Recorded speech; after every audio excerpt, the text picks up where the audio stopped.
Mr. Chair.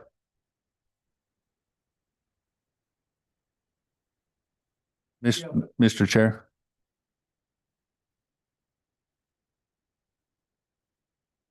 Yes, sir. I believe it's 6 o'clock.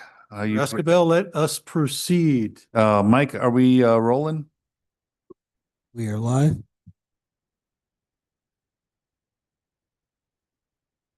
Are we ready? Let's call the meeting to order and do a roll call, please. Chair Friedman, Present. Vice Chair Juring, Present. Secretary Painter, Member Ip, Present. Member Alexander. Present.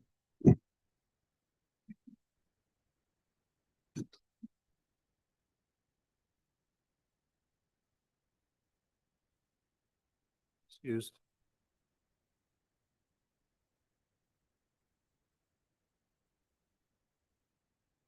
Mr. Chair, we have a quorum. Thank you very much. Let's do, everyone could rise, please, for the Pledge of Allegiance. Grant, could you lead us?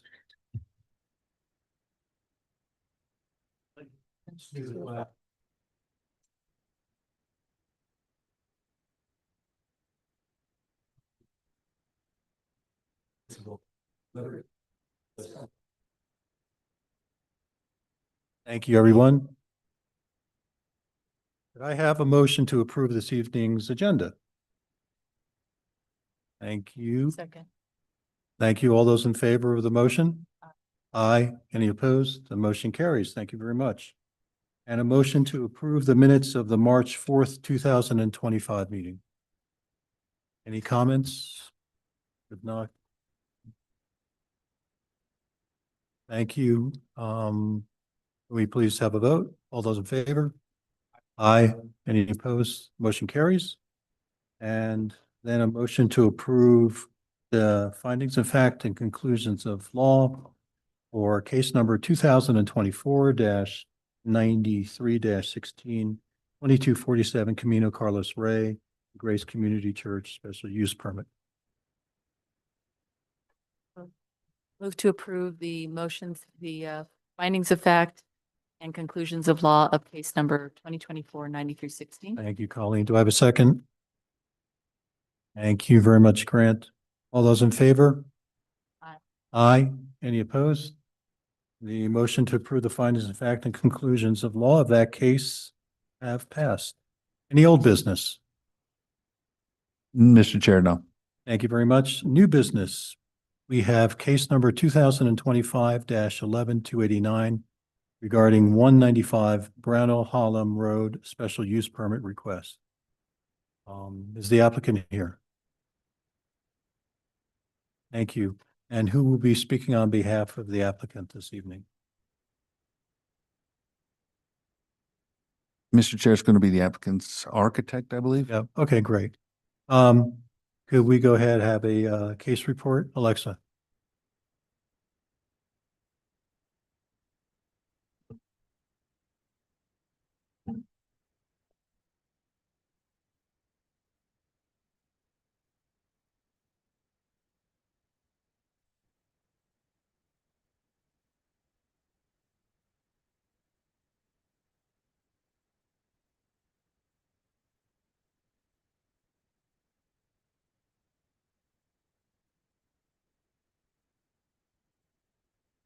Good evening, Chair Friedman and board members. My name is Alexa Hempel. I'm a senior planner with the Land Use Department and the case planner on this project. The agent is Palo Santo Designs, and the applicants are Shona Davenport and Brian Sharon. I'm here today to present staff's findings on case number 2025-11289, a special use permit to convert an existing garage into an accessory dwelling unit at 195 Brownell Holland Road. To begin, I'd like to start by identifying a correction to the case caption listed on the agenda for this meeting. The term casita was incorrectly used to describe the change in use and is correctly identified as an accessory dwelling unit. These two terms are intended to mean the same thing. However, an ADU, accessory dwelling unit, is the term used in Chapter 14 of the code. So with that, as stated before, the applicant is requesting approval of a special use permit to convert their garage into an accessory dwelling unit within the escarpment ridgetop overlay. This conversion will contain a bedroom, bathroom, and kitchenette. The change will not alter the footprint of the existing 371 square foot garage, but will alter window and door placement. Their property is outlined in yellow on the image on the screen, is 5.079 acres and is zone R1, which is residential 1 dwelling unit per acre. Typically, any residentially zoned lot is allowed 1 accessory dwelling unit. However, this home is within the escarpment ridgetop overlay, which is shown with the green line on the image there in the middle. This prohibits most development and makes the existing home and the garage legal non-conforming structures and uses. So in order to change the garage into an accessory dwelling unit, a special use permit is required. And then the image on the right of this slide just kind of shows what they're planning on doing with the bedroom, bathroom, and kitchenette. So here are some images of the property in different varieties here. So the image on the left is the current zoning, which is R1. The image in the middle shows the future land use, which remains mostly residential, 1 dwelling unit per acre, with a small section in the north of the property, residential 1 through 3 dwelling units per acre. And then the image on the right has a red pin where the home is located to just give some context as to where this is in the city. So now I'll explain the escarpment overlay district in more detail. The intent of this overlay is focused on the preservation of the natural environment and the views of the ridgelines from the city. The existing home at 195 Brownell Holland was built in 1958, which is prior to the adoption of the escarpment code, which occurred in 2006. However, the lot that this home sits on was subdivided in 2009, which makes the home subject to 14-5.6 D1, which states that for all lots subdivided or re-subdivided after February 26, 1992, development in the Ridgetop subdistrict of the escarpment overlay district other than driveway access and utilities is prohibited. This prohibition of development in the overlay makes the existing home legal non-conforming, which I'll explain next. So as a definition, a legal non-conforming structure is a structure or portion of a structure that was lawfully constructed but fails to conform to the standards of Chapter 14 for structures, such as its location on the lot, as a consequence of the adoption of amendments to Chapter 14. Legal non-conforming structures may be maintained so long as there is no increase in the degree or extent of its nonconformity. And legal non-conforming uses may, as a special use permit, be changed to another legal non-conforming use if the Board of Adjustment finds that the proposed use is equally or more appropriate in the district. This project falls into this section of code because you can have, sorry about that, you cannot have a use without a structure, and the structure itself is legal non-conforming. So with that, here are some images of the existing conditions of the garage. The image on the left shows the garage as seen from the driveway, and the image on the right is the garage as seen from the breezeway that attaches the main house to the garage. The change in use will not alter the existing stucco color and will not increase the extent of the turquoise blue accent colors, as those are also legal non-conforming in the ridgetop, where only white, off-white, and yeso accent colors are allowed. So here are some images of the proposed changes to the exterior. The image on the left shows the garage door changing to French doors, and the image on the right shows the west elevation where 2 windows will be added. And then on this slide, we have the north elevation where 1 window will be added, and the east elevation where 2 windows will be altered.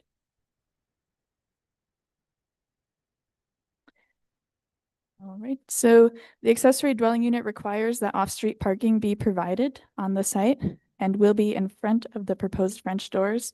And you can see on the image of the right, that parking spot is where that car is currently parked. Some other things to note is that this property is serviced via well and septic, and the septic system was recently upgraded to accommodate an additional bedroom. City water and sewer did not impose conditions of approval at this time due to the home being over 1,000 linear feet from the nearest city services. And since this change in use does not increase the existing footprint of the home, fire prevention also did not impose any conditions of approval. It is also of note that this home is located within the Suburban Archaeological Review District, but no further review is required unless they have a utility plan that exceeds 550 linear feet. Finally, this property is within the mountainous and difficult terrain overlay, which identifies that over 25% of the lot contains 20% or greater slopes. These slopes can be visualized using the GIS contour images on the slide there. These are 2-foot contours. The location of the home is within the least sloped area of the property and is outlined in purple. And the conversion of this garage into an accessory dwelling unit will not disturb any new land. And should this special use permit be approved, the applicant has landscaping requirements to address at the time of building permit. The applicant held an early neighborhood notification meeting on September 16th, 2025. No members of the public attended, and the applicant has complied with 14.3.1H, which is notice requirements for public hearing. So staff found that the applicant has satisfied the approval criteria required for a special use permit found in 14-3.6. To read applicant and staff responses to these approval criteria, please refer to section 4 of the staff report. And with that, staff is recommending the Board of Adjustment approve case number 2025-11289, 195 Brownell Holland special use permit, subject to the conditions of approval and technical corrections outlined in attachment A of this report.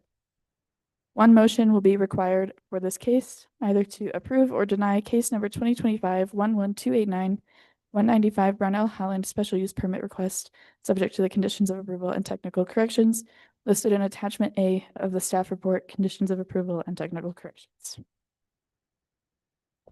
Thank you, and I will stand for questions. Thank you, Alexa. Any questions at this time? Yes, Grant.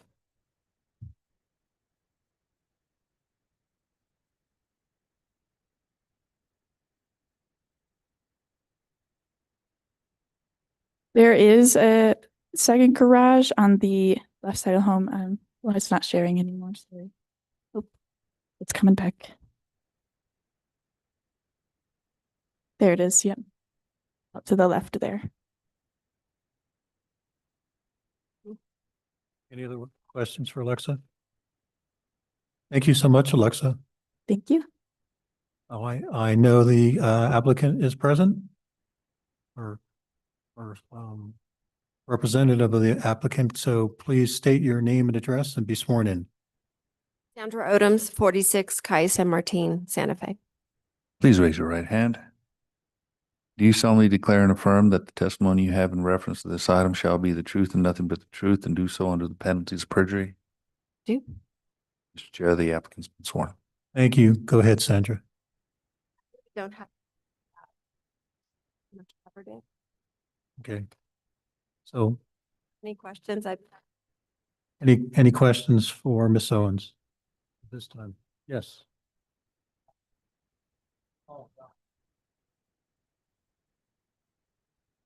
Talk about those things.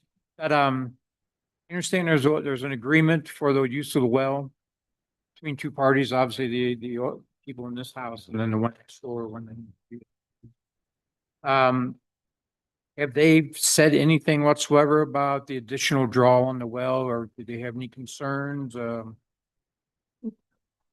I have not heard anything about that. Was any study or anything done to determine what the flow of the water is? It wouldn't be able to handle an additional, Not that we were involved in. you as being. The architect. We don't know if an additional bedroom, additional unit, the initially as far as amount of water that comes out of the well. No, we do not have that data. Yeah, that's as I mentioned before, private covenants are not a matter for this board to get involved in. There may be a well sharing agreement. What the terms of those well sharing agreements are a matter, private matter between the owner of this property and its neighbor. Isn't it? Us to be sure that we No. are not approving. I something don't think it's under our, that- I respectfully disagree. I don't think it's under our jurisdiction to be involved in that. But I certainly love to hear from staff on that if they disagree with me. Mr. Chair, members of the board, as far as the private covenants are concerned, we definitely do not have any jurisdiction over the covenants. As far as making sure that all the appropriate utilities are brought to the property, we have some concern. However, our water department did not have any comments because it was a private well. We can certainly look into it before we issue the building permit to ensure that the adjacent property understands that there will be an additional draw on the well, and maybe ask for a letter as part of the building permit. They acknowledge that. That would certainly be a condition that we can add to the application if that'll satisfy your curiosity. Thank you, Dan. Any other questions for the applicant or staff? Okay, that's great. Thank you very much, ladies. Thank you. So, what's the pleasure of the board? Go ahead, Colleen. I'd like to move that we approve case number 2025-11289-195 Brownell Howland special use permit subject to the conditions of approval and technical corrections provided in addendum A. I'll second that. Okay, we have a vote? Certainly, discussion. I would like to put a condition on that, at least an agreement or something comes forward with the, other users of that well, that they're not concerned that there's any issue. We don't know, and I don't think the architect knows, the well's ever run dry, have they ever run out of water, if there ever been has there ever been a period when they've got no water? And if we lived in the mid-Atlantic, I wouldn't be making a comment about this. That if we lived in the Southwest where we get rain, I think it's a very valid issue that needs at least have them, the adjacent property owners agree that there's not an issue. They're okay. Yes, Heather. Thank you, Chair Friedman, Member Painter. With reference to the well, one thing that is for sure is that no new well will be able to be constructed because of its proximity to public utilities. Right. And so although our public utilities department had no comment, if there were a case where the well were to fail, then the requirement would be that they would connect to public utilities. I guess my main concern is that if the well fails and the other property hires a hydrologist, come out and says, well, it failed because you got this extra unit that's being rented out or whatever it does, and somebody living in there, 2 people, maybe 3 people. I know it's 1 bedroom, but who knows? I'm afraid that the city could be perhaps in a situation where we approve something without actually having adequate knowledge when it comes to utilities and things like water. And what's like. Yes, Colleen. Yeah, I'm going to respectfully disagree with you. That is the state engineers department. They provided a well permit. It is allowed to be shared between 2 properties, actually allowed to be shared between up to 4 properties by code. And I don't think that we need to micromanage the state engineer's office. And frankly, the well could go dry with just the house that's on it right now, tomorrow. It could happen. And it's actually good news to hear that there's a public utility nearby, so they wouldn't necessarily have to spend $60,000 to $100,000 to drill a new well in the event it did fail. They just have to hook onto the public utilities. So I would not like to see us go down that road. I think it's an overstep. I'm also concerned about any requirement that there be an agreement, a separate, another agreement between this owner and the adjoining owner. If there's a well sharing agreement, I've done dozens and dozens of well sharing agreements, and it divides the use of acreage per square foot or per foot for each lot. So it's the responsibility of this owner not to exceed that amount, if that's what the well sharing agreement says. That's why I think it's a private matter. And as everyone knows, it's supposed to be metered. So that's how the state engineer, can enforce it. I don't want to go down that road either. Yes.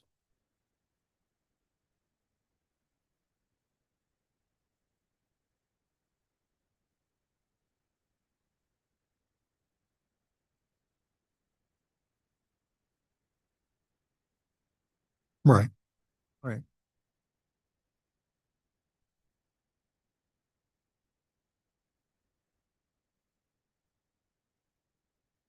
Sure. Okay, I saw nobody showed up at the notification meeting.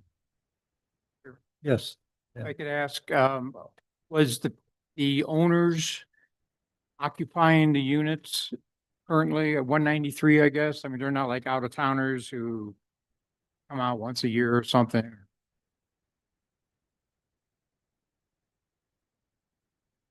They just moved in. They just finished the house. 193, yes. When you say just moved in, like a month ago or months ago? I think they got a CO about a month ago. When was the notices mailed out? When was the meeting or scheduled?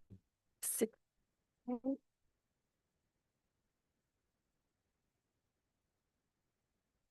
Obviously, what I'm getting at is if they had just closed on it and the meeting was notified before they actually closed on it, they probably wouldn't have been notified and may not have known anything about it. Thank you. The meeting was on September 16th, so the notices, I think, went out September. We don't know when they bought the property versus when they moved in either. So, Addressing also, they gave us a list, I think, of maybe 13 people to send it to. And so we don't determine who it gets sent to, what the addresses are, how it reaches the owners, but addressing does. And so they gave us that information, and I would imagine something went to the owner of the house. And the owner of the house knows what's going on. I know that for sure. The other thing I guess I'd like to mention is that in 2016, a variance was approved to convert this garage into a guest house with an addition attached to it as well. At the time, they converted the interior of the garage to a bedroom, a guest room, but they did not add the addition. And because they did not add the addition, the variance was, I guess, in effect, nullified because they didn't do it within 3 years, maybe. But this was all previously approved by through the variance process that the city requires. We're kind of on round 2 here. okay. We have a motion. Let's have a vote. We can do a roll call. All those we can do as far as who's in favor. Vice Chair Juring, Secretary Painter, Me? I didn't hear you. Okay. I approve. We'll approve too. Member Ip. Approve. Member Alexander, Approve. Chair Friedman. I approve.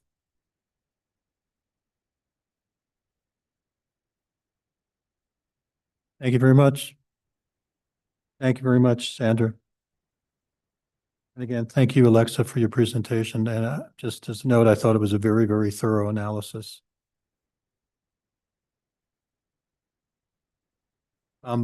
Before we exit though, and I'm sorry, there weren't any members. Let's just note for the record that I did not bring it open for public discussion because there was no one else here from the public. And I'm assuming there's no one online as well. Mr. Chair, there is nobody Okay, on the so Zoom. I just wanted us, that was the reason I didn't open it up for public discussion, but I wanted to note that I would have if there was anyone present. Thank you. Bad chair. Okay, staff communications. Thank you, Chair Friedman, members of the Board of Adjustment. Just a couple of announcements. The Santa Fe Forward project is marching along and we have finished our visioning phase. We are working with the Planning Commission as well as our technical working group to organize the overall themes and findings that we received from that visioning. There's also a very comprehensive report online at the santafeforward.org website. It's the assessment report, and there's a lot of really good data and analysis on who we are as a city and what our median income is and cost of housing and the like. I'd suggest you take a look at that. There is like a little bit of a summary overview. So if you don't want to read 600 pages, you're welcome. Look at that. So, but we will be moving into scenario planning next, and we'll keep you apprised of what's going on with that. With reference to the land development code update, we have been through boards and commission review as well as council committee review for the update to the code. And everybody has recommended approval with reference to the changes for phase 1. There's a final governing body hearing on November 19th. If you're curious about the code, you're more than welcome to go to the Civic Clerk website and look that up for November 19th. The packet will be there as well as the code. We also have a disposition report there that outlines all of the significant changes that were made. Generally, the intent was to organize the code so it was more user-friendly, as well as make clarifications where over the years we've discovered some language to be a little bit obtuse and just to provide clear direction to our community. But we also added some additional affordable housing incentives that were pulled together by our technical and citizen working groups. And so there's been a lot of support for that in the different public hearings. One comment that was made by the Historic Districts Review Board was they felt that the standards for the design, the changes had gone too far. So one change that will be presented to the governing body is retaining the existing design standards in the historic districts for phase 1. Up next for phase 2A, we're not going to do like a huge document for the next phase for the city attorney to have to review 600 pages. So we are working on massage parlor legislation. Right now, there's no special certification process that that businesses have to go through.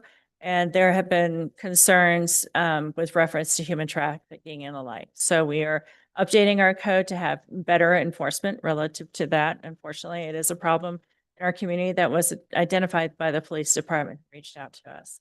We are also working on wildland urban interface standards. So the with what happened in Pacific Palisades and all of that, of course, there's a lot of interest in making sure that we're fire resilient.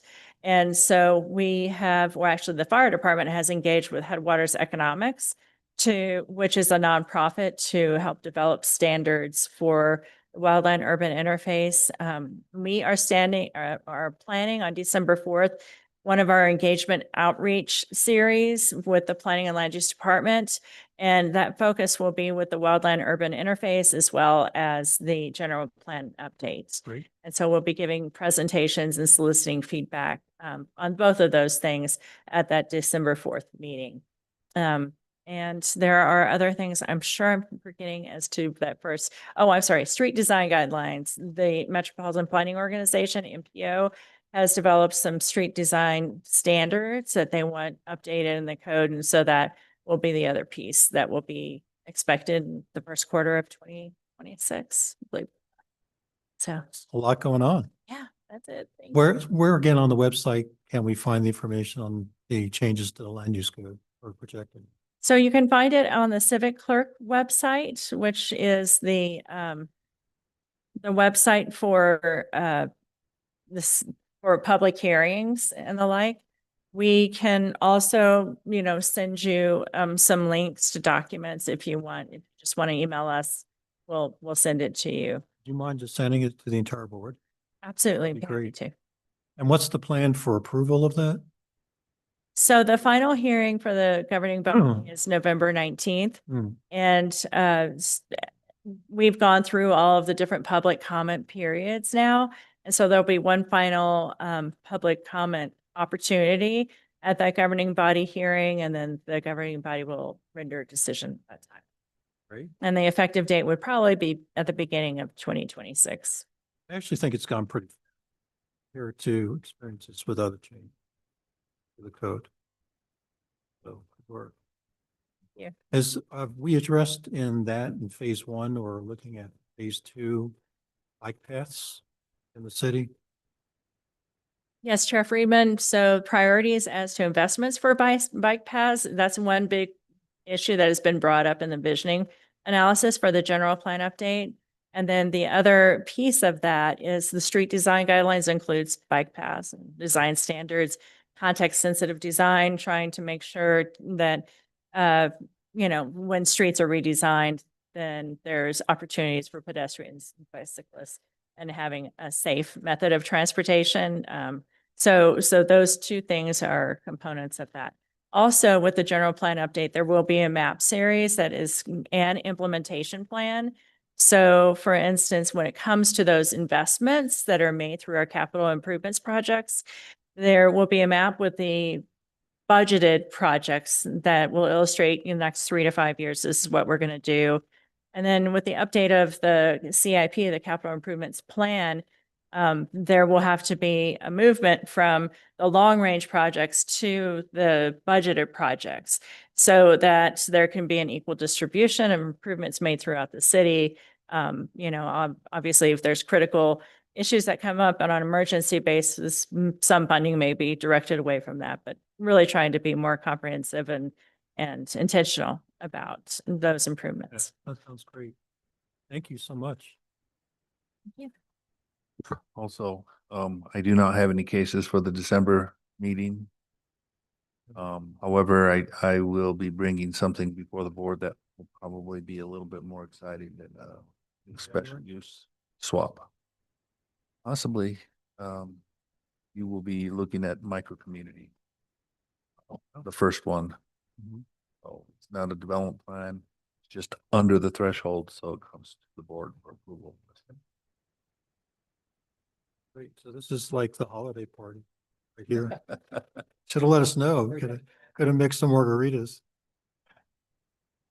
Eileen, For the ease of the applicant for tonight, are we going to need to meet to do the findings of fact, the conclusions of law so they can move forward? good point. We can bring you back in Do December to approve lunchtime. those. Do a Done lunch. that before, we could do. Yeah, lunch. how about we just do a lunch meeting? Sure. We can celebrate then. Okay. Okay. Super. Any matters from the board? Thank you, everyone, for your astute participation and questions tonight.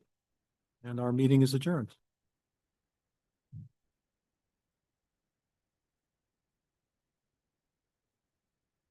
I'll bring it up. I think that